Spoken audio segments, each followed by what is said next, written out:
Bienvenue en mathématiques, le cours 5. Dans la dernière vidéo, on a vu le principe de la factorisation. C'était l'art de faire apparaître des multiplications. On a aussi vu la mise en évidence simple.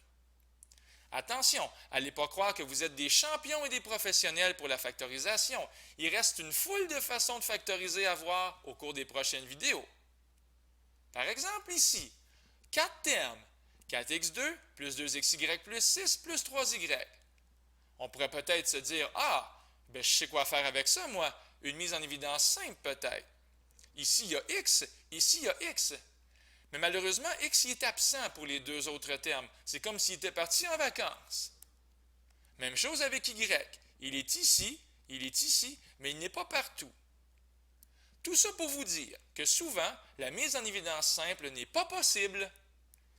Lorsqu'il y a 4 termes, ça par exemple, 1, 2, 3, 4, c'est souvent un indice pour vous dire « Hey, as-tu pensé à faire une mise en évidence double? » Alors, 4 termes, mise en évidence double, vous allez voir, ça va souvent ensemble. Alors, c'est quoi une mise en évidence double? C'est ceci, chers amis. Il suffit de faire une mise en évidence simple 2 fois et de recommencer. Et je m'explique. Voici un exemple. 4 termes qui n'ont rien en commun. AB plus 12 plus 3B plus 4A. Et là, ça ne va pas bien. Non seulement ils n'ont rien en commun, les 4 termes, mais si je prends juste les deux premiers, AB plus 12, il n'y a rien en commun non plus. Puis ici, les deux derniers, 3B plus 4A non plus. Mais là, il va y avoir une petite lumière au bout du tunnel. On va replacer, regrouper les termes. Et ça va me donner des bonnes idées. Regardez, le plus 12 est rendu à la fin. Et c'est quoi la bonne idée que je viens d'avoir? Regardez ici les deux premiers termes dans l'équipe des jaunes. Il y a quelque chose en commun. C'est B. Il est là à chaque fois. Et dans l'équipe des roses, il y a 4. 4, c'est un facteur de 4A et c'est un facteur de 12. Je vais donc faire une mise en évidence simple 2 fois. Une fois dans l'équipe des jaunes, puis une fois dans l'équipe des roses. Mettant en vedette B et 4. Et vous allez voir ça tout de suite. Voilà. B. Comme un prophète, j'avais annoncé sa venue. Alors, B fois A plus 3, parce que B fois A, ça fait AB, et B fois 3, ça fait 3B. Et 4 aussi, j'avais proclamé son existence. 4 fois A plus 3, parce que 4 fois A, ça fait 4A, et 4 fois 3, ça fait 12. Ici, ce serait vraiment un crime, un drame, que de ne pas voir le bloc commun A plus 3. On va donc faire une mise en évidence simple avec ce bloc commun-là. C'est pour ça que c'est écrit « recommencer ». Ça va donc donner ceci. Le bloc A plus 3, d'abord fois B et ensuite fois 4. Donc A plus 3 fois B plus 4. Et je viens de terminer dans la joie ma première mise en évidence double. Je suis ému aux larmes. Un autre exemple maintenant. 16y2z moins x2z moins 16y2 plus x2. 4 termes qui n'ont rien en commun. Si on veut, on peut les placer dans l'ordre qu'on veut. Moi, je suis un peu inspiré avec 16 et moins 16. Alors, je les ai collés ensemble, ces termes-là. On les regroupe comme des amis. Ça fait longtemps que ce n'était pas vu. 16y2z moins 16y2 moins x2z plus x2. Je vous demanderai d'être très attentif parce qu'il va y avoir un piège ici. Ce serait dommage que de tomber dans un piège similaire dans un examen ou un devoir. Commençons avec l'équipe des bleus. Qu'est-ce qu'il y a en commun? 16y2. Il est là partout. Mise en évidence simple. 16y2 fois quoi? 16y2 fois quoi va donner 16y2z? Il manque un z ici. Et ici, il va manquer moins 1. Parce que 16y2 fois moins 1, ça fait moins 16y2. Voilà. Sur ce, voici le piège. Voici la bêtise qu'il ne faut pas faire. Dans l'équipe des rouges, on peut voir que x2, il est là. Alors là, moi, je vais écrire naïvement x2.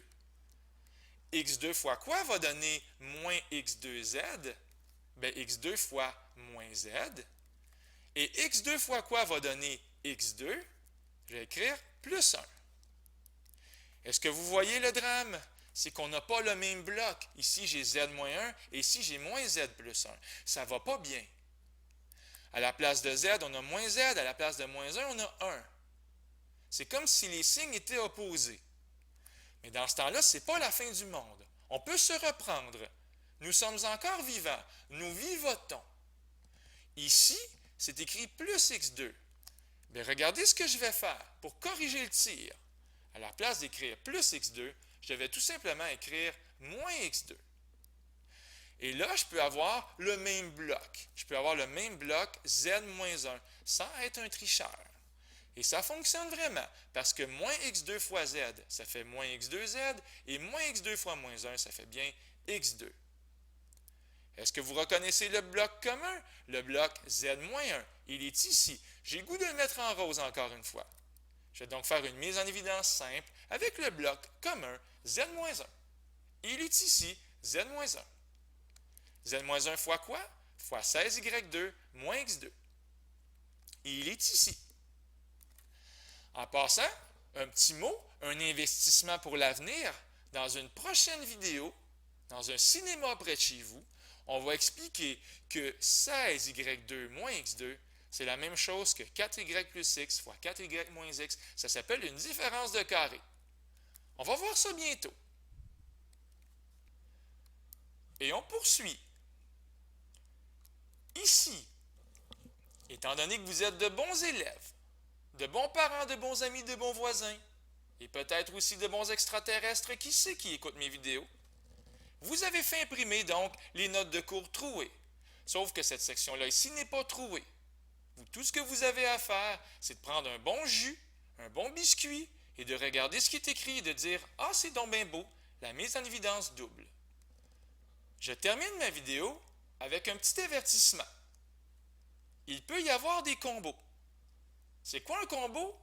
Ça signifie que parfois, il faut faire une mise en évidence simple avant de faire une mise en évidence double. Il faut toujours regarder si la mise en évidence simple est possible. Absolument.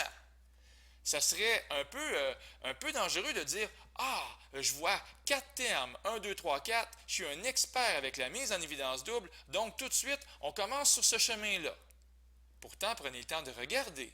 Dans les 4 termes, A et A. Donc, il est commun à chaque terme. Et ce n'est pas tout. Chaque coefficient est pair. Donc, je peux faire une mise en évidence simple avec rien d'autre, rien de moins que 2A. 2A fois quoi? Fois ceci. B3 moins 2B2 moins 6B plus 12. C'est avec ces 4 termes-là que je vais faire ma mise en évidence double. Parce qu'eux autres, ils n'ont rien en commun. Ils n'ont pas d'amis communs, ils n'ont pas de sport préféré en commun ou de bouffe préférée en commun. Alors ici, je vais les prendre tout simplement 2 à 2 dans l'équipe des jaunes et dans l'équipe des roses, tout simplement. Puis lui, le 2A, il va attendre patiemment, comme un sage en haut d'une montagne qui regarde les humains en dessous. Ça fait donc ceci. 2A fois grosse parenthèse. À l'intérieur, j'ai fait une mise en évidence simple avec B2. Parce que B2 fois B-2, ça donne B3 moins 2B2. Et aussi, un geste intelligent, c'est d'avoir mis moins 6. Parce que moins 6 fois B, ça fait moins 6B, et moins 6 fois moins 2, ça fait 12. Et là, j'ai le même bloc B-2. Je vais donc pouvoir factoriser le bloc B-2 comme ceci. Donc, il est factorisé B-2 fois B2-6. Et toujours le 2A, qui a été patient. Il est là, il attendait. Certains vont me demander, est-ce que la grosse parenthèse, elle est nécessaire? La réponse est non. Dans le fond, j'ai 3 blocs.